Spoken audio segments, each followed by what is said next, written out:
जय श्री कृष्णा, राधे राधे। हमारे चैनल ओम ज्ञान सागर में आप सभी का बहुत बहुत स्वागत है। मैं हूँ रीना शर्मा। आज आप सभी के लिए लेकर आई हूँ शिरडी के साईं बाबा की कहानी, उनके चमत्कार, उन्हीं के बारे में आज बात करेंगे। वीडियो स्टार्ट करने से पहले आप लोगों ने हमारे चैनल को सब्सक्राइब नहीं किया है तो प्लीज़ हमारे चैनल ओम ज्ञान सागर को सब्सक्राइब करिए, वीडियो को लाइक और सभी के साथ ज़्यादा से ज़्यादा शेयर करें। शिरडी के साईं बाबा का इतिहास व कहानी।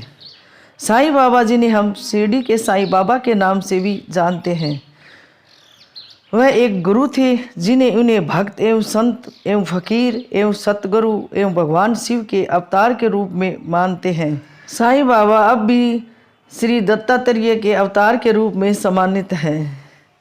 उन्हें हिंदू वैदिक देवताओं की तरह पूजा जाता है। साईं बाबा एक जन्म ब्राह्मण जोड़े के यहाँ पथारी गांव में हुआ था, जो ब्रिटिश भारत के निजाम राज्य में था, जहां उनके माता पिता ने उन्हें फकीर को सौंप दिया था। ये उनके आखिरी दिनों में बाबा द्वारा बताए गए शब्द बताए जाते हैं, लेकिन जन्म की तारीख अभी भी दुनिया के लिए अज्ञात है। बाबा पहली बार 16 साल की उम्र में महाराष्ट्र में शिरडी गांव में आए थे। लोग उन्हें देखकर आश्चर्यचकित हुए कि एक लड़का बहुत ही कम उम्र में एक नीम के पेड़ के नीचे आसन में बैठकर गहरा ध्यान कर रहा है, बिना भोजन और बिना पानी के।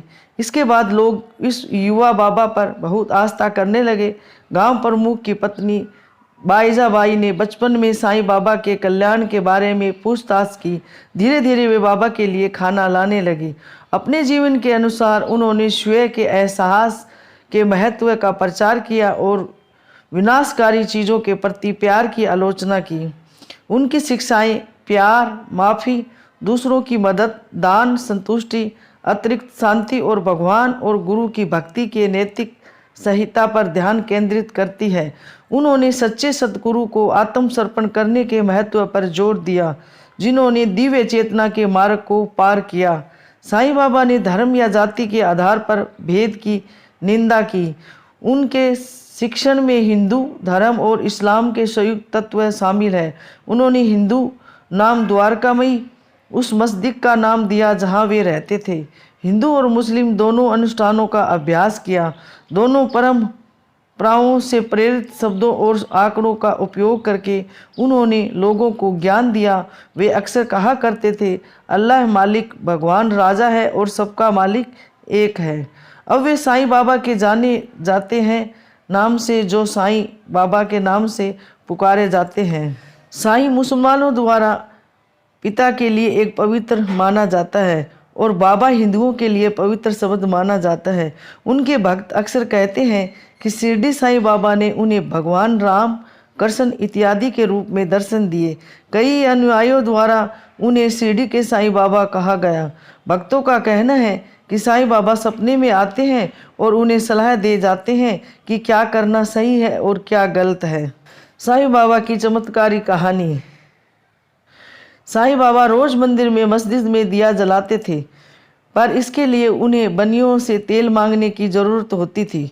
पर एक दिन बनियों ने बाबा से कह दिया, बाबा हमारे पास तेल नहीं है। तब बाबा वहाँ से चुपचाप चले गए और मंदिर जाकर उन्होंने दिए में तेल की जगह पानी डाल दिया। दिया जल पड़ा और यह बात चारों तरफ फैल गई। तब वहाँ के बनिए उनके सामने आए और उनसे माफ़ी मांगी, तो बाबा ने उन्हें माफ़ कर दिया और उनसे कहा, अब कभी झूठ मत बोलना। बाबा की दूसरी कहानी। एक बार बाबा का भक्त बहुत दूर से अपनी पत्नी को लेकर बाबा के दर्शन के लिए आया और जब वह जाने लगा तो ज़ोरों से बारिश होने लगी। तब उनका भक्त परेशान होने लगा। तब बाबा ने उनकी परेशानी को देखकर कहा, हे अल्लाह, बारिश को रोक दो, मेरे बच्चों को घर जाना है। और तत्काल ही बारिश रुक गई। बाबा का तीसरा चमत्कार। एक बार गांव में एक व्यक्ति की एक बेटी अचानक खेलते हुए वहां के कुएं में गिर गई। लोगों को लगा वह डूब रही है। सब वहां दौड़ कर गए और देखा कि वह लटकी है। कोई अदृश्य है जो उसे पकड़े हुए है। वह और कोई नहीं, बाबा ही थे, क्योंकि वह बच्ची कहती थी, मैं बाबा की बहन हूँ। शिरडी के साईं बाबा के मंदिर में हर साल लाखों की तादाद में श्रद्धालु उनके दर्शन करने आते हैं। कहते हैं कि बाबा जितने बड़े भक्त थे और उतने ही बड़े सिद्ध महापुरुष भी थे। आज भी लोग उनसे जुड़ी बातों की चर्चा करते हैं जो उन्होंने अपने बुजुर्गों से सुनी। कहा जाता है कि साल 1910 में मुंबई के एक धनी व्यापारी का बेटा बीमार हो गया।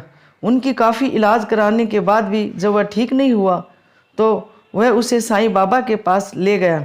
मन में यह उम्मीद थी कि शायद इससे कुछ सुधार हो जाए। वह अपने परिवार के साथ शिरडी गया। वहाँ उसने साईं बाबा को प्रणाम किया और मन ही मन उनसे अपनी पीड़ा कही। बाबा ने भी उनके बेटे की ओर देखा तथा उसे आशीर्वाद दिया। शाम को बालक ठीक हो गया। यह देखकर वह परिवार पुनः साईं बाबा के पास गया और उनका आभार जताया। बाबा ने उनसे कहा, सिर्फ परमात्मा ही है किसी को जीवन दे सकता है, मेरा क्या सामर्थ्य है। कहा जाता है कि उसके बाद बालक का स्वास्थ्य तेजी से सुधरा तथा प्रसन्न होकर एक दिन उस परिवार ने पुनः घर जाने का फैसला किया। जाने से पहले उनकी इच्छा थी कि एक बार वे साईं बाबा के दर्शन जरूर करें, इसलिए वे उनके स्थान पर गए और उनका आशीर्वाद लेकर घर जाने की अनुमति मांगी। बाबा ने परिवार के मुखिया को 3 रुपये दिए। 3 रुपये देते हुए कहा, 2 रुपये में तुम्हें पहले दे चुका हूँ, इस बार ये 3 रुपये ले जाओ, उन्हें पूजा स्थान पर रख देना। ईश्वर का ध्यान करना, सदा अच्छे कर्म करना, तुम्हारा कल्याण होगा। उस व्यक्ति ने बाबा को प्रणाम कर वे 3 रुपये ले लिए, लेकिन पूरे रास्ते वह इसी सवाल में उलझा रहा कि बाबा ने मुझे 2 रुपये कब दिए थे, मैं तो आज पहली बार ही इनके दर्शन करने आया हूँ, फिर वे मुझे 2 रुपये कैसे दे सकते हैं। इसी सवाल पर चिंता करते हुए वह घर आ गया। उसने अपनी वृद्ध माँ से पूरी बात कही। तब माँ ने उसे बताया, बेटा जब तू बहुत छोटा था तो एक बार बीमार हो गया था, तब तेरे पिता तुझे लेकर बाबा के पास गए थे। उस वक्त बाबा ने तुम्हारे सिर पर प्यार से हाथ फेरते हुए तुम्हें 2 रुपये दिए थे। साईं बाबा सिर्फ सिद्ध पुरुष ही नहीं, वे अपने भक्तों के साथ हृदय से जुड़े हुए हैं और इसलिए वे उनके तन मन और जीवन की सब बातें जानते हैं। अपनी माता के मुख से यह बात सुनकर उस व्यक्ति के आश्चर्य की सीमा नहीं रही।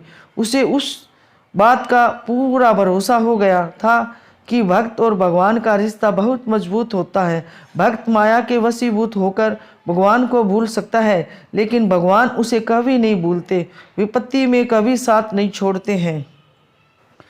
जैसे पर्वतों में हिमालय श्रेष्ठ है, वैसे ही संतों में श्रेष्ठ है साईं। साईं नाम के आगे थे लगाना उचित नहीं, क्योंकि साईं आज भी हमारे बीच है। बस एक बार उनकी शरण में होना जरूरी है, तब वे आपके आसपास होंगे, ये अनुभव सत्य है। साईं बाबा के बारे में बहुत भ्रम फैला है। वे हिंदू थे या मुसलमान? क्या वे कबीर, नामदेव, पांडुरंग आदि के अवतार थे? कुछ लोग कहते हैं कि वे शिव के अंश हैं। एक हिंदू ने अपने मुसलमान भाइयों के लिए मस्जिद बनवाई थी, लेकिन मुसलमानों के जाने के बाद वह मस्जिद खंडहर हो चुकी थी तथा वहाँ नजाम नहीं पड़ी जाती थी। बाबा को जब और कोई ठिकाना नहीं मिला तो उन्होंने मस्जिद की साफ सफाई करवाकर उसमें रहने का स्थान बनाया और उस स्थान का नाम द्वारका माई रखा। गांव के मुसलमान उसे हिंदू मस्जिद कहते थे। वहां पर रहकर बाबा गांव में भिक्षा मांगने जाते और भिक्षा के सहारे ही अपना गुजर बसर करते थे। लोग उन्हें साईं के नाम से पुकारा करते थे।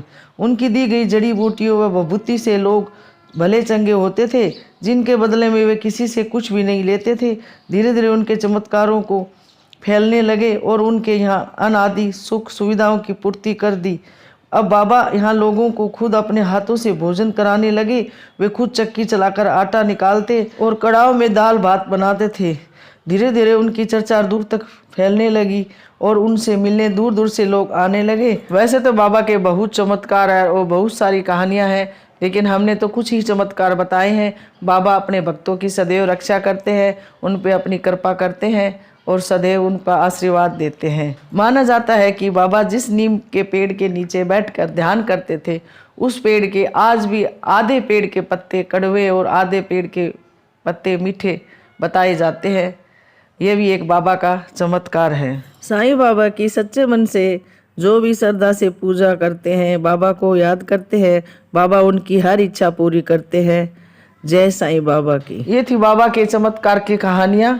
हमारी वीडियो कैसी लगी हमें कमेंट करके ज़रूर बताएं और हमारे चैनल ओम ज्ञान सागर को सब्सक्राइब करें। प्लीज़ वीडियो को लाइक और सभी के साथ ज़्यादा से ज़्यादा शेयर करें। जय श्री कृष्णा, राधे राधे, धन्यवाद।